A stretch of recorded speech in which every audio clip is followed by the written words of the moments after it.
नमस्कार दोस्तों, कैसे हैं आप। उम्मीद होगी कि आप लोग अच्छे होंगे।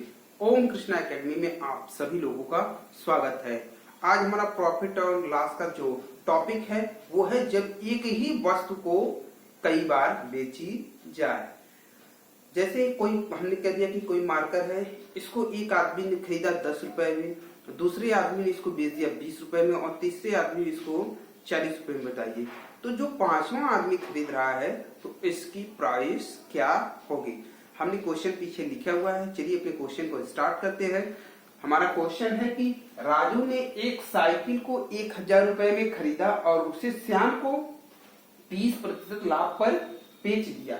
श्याम ने उसे 10% घाटा सहकर मोहन को बेच दिया। बताइए मोहन को कितने रुपए में खरीदा था। साइकिल मोहन के लिए कॉस्ट प्राइस क्या होगी कि जिस कॉस्ट प्राइस पे मोहन ने खरीदा था। तो चलिए सबसे पहले हम इस क्वेश्चन को डिस्क्रिप्टिव सॉल्व कर लेते हैं।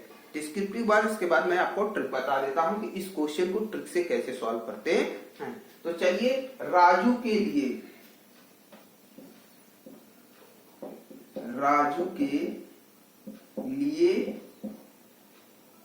क्रय मूल्य राजू के लिए क्रय मूल्य क्या हो जाएगा 1000 रुपए। राजू के लिए क्रय मूल्य हो गया 1000 रुपए। अब लाभ, तो राजू के लिए लाभ कितना हो जा रहा है 20% लाभ हो रहा है। तो राजू के लिए विक्रय मूल्य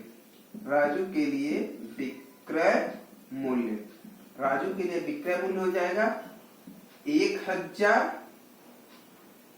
प्लस 1000 का 20%। देखिए ये फार्मूला जो हमारा होता है प्रॉफिट का, CP plus CP into profit upon CP upon 100। ये हमारा प्रॉफिट का फार्मूला हो गया। जब हम विक्रय मूल्य निकालेंगे, प्रॉफिट दिया रहेगा, विक्रय मूल्य निकालेंगे, तो इसी से हम इसको निकाल लेते हैं। तो हमारा हो जाएगा 1000 प्लस 10 से 10 कट गया, 10 से 100 गुना 200। तो राजू के लिए विक्रय मूल्य कितना हो जाएगा 1200 रुपए। माने राजू इस साइकिल को 1200 रुपए में क्या करेगा, बेच देगा। अब जब यह बेचेगा तो किसको बेचा, श्याम को बेचा। तो राजू के लिए जो विक्रय मूल्य होगा वो श्याम के लिए क्रय मूल्य होगा। तो श्याम के लिए क्रय मूल्य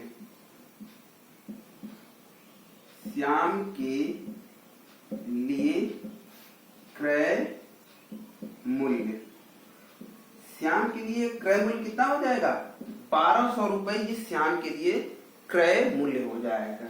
तो अब श्याम के लिए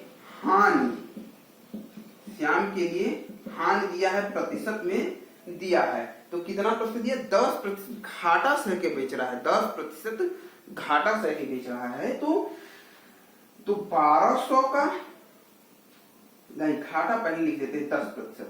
तो अब श्याम के लिए विक्रय मूल्य श्याम के लिए हमारा विक्रय मूल्य कितना हो जाएगा, तो CP plus CP into loss by 100। तो हमारा सीपी कितना हो जाएगा, सीपी 1200 रुपए दिया हुआ है प्लस 1200 रुपए का हम निकालेंगे 10%। 1200 रुपए का हम निकालेंगे 10%। अब बटे 100, 10 से 10 से 10। अब यहाँ प्लस की जगह माइनस, क्योंकि घाटा हो रहा है तो यहाँ माइनस हो जाएगा, तो 1200 माइनस 120। अब घटा देते हैं, 1200 में हम 120 को क्या करते हैं, घटा देते हैं। 0 10 में से 2 जाएगा 8, यहाँ 1 में से 1 जाएगा 0, 1 1080 कितना हुआ 1080। अब यह 1080 श्याम के लिए क्या हुआ, श्याम के लिए विक्रय मूल्य, बट कह रहा है कि उसने किसको बेचा, मोहन को। उसने मोहन को बेच दिया, तो मोहन के लिए क्या हो जाएगा क्रय मूल्य। तो मोहन के लिए क्रय मूल्य, मोहन के लिए क्रय मूल्य, मोहन के लिए क्रय मूल्य कितना हो जाएगा? 1080 मोहन के लिए यह क्रय मूल्य हो जाएगा। अब हमने डिस्क्रिप्टिव तो बता दिया, अब चलिए इसको ट्रिक से सॉल्व कर देते हैं। तो ट्रिक से सॉल्व करने के लिए परसेंटेज पे हम फोकस करेंगे। किस पे करेंगे? सबसे पहले परसेंटेज पे फोकस करेंगे। श्याम को 20% लाभ पर बेच दिया और श्याम ने 10% घाटा सहकर। तो जब हमने परसेंटेज बताया था तो हमने आपको एक फार्मूला बताया था, x plus minus y plus minus xy by 100। ठीक, ये हमने बताया था जब प्रॉफिट होगा तो प्लस लेंगे और लॉस होगा तो माइनस लेंगे। तो चलिए इसी फार्मूले से पहले हम एकल प्रॉफिट हो रहा है या लॉस हो रहा है उसको निकाल लेते हैं, फिर 1000 का पे निकाल लेते हैं तो हमको फाइंड आउट हो जाएगा। अब कह रहा है कि 20% लाभ हो रहा है, माने सब प्लस रहेगा, प्लस 20। कह रहा है कि 10% घाटा सह के बेच रहा है, 10% घाटा सह के बेच रहा है, तो -10। अब इस प्लस माइनस का मल्टीप्लाई करते हैं, प्लस माइनस इंटू माइनस, तो माइनस हो जाता है, तो माइनस xy हो जाएगा। तो 20 गुणे 10 की बटी 100, 2 जीरो से 2 जीरो कैंसिल आउट, 20 में से 10 जाएगा, हमारा कितना बचेगा? 10 माइनस 2 बराबर 8%। ये क्या हो रहा है? लाभ हो रहा है, 8% लाभ हो रहा है। तो 8% जब लाभ हो रहा है तो एकल प्रॉफिट पे हम करेंगे कि मोहन को तो 1000 रुपए का हम 8% निकाल देंगे। तो 1000 प्लस 1000 का 8% निकाल देंगे, तो 1000 और प्लस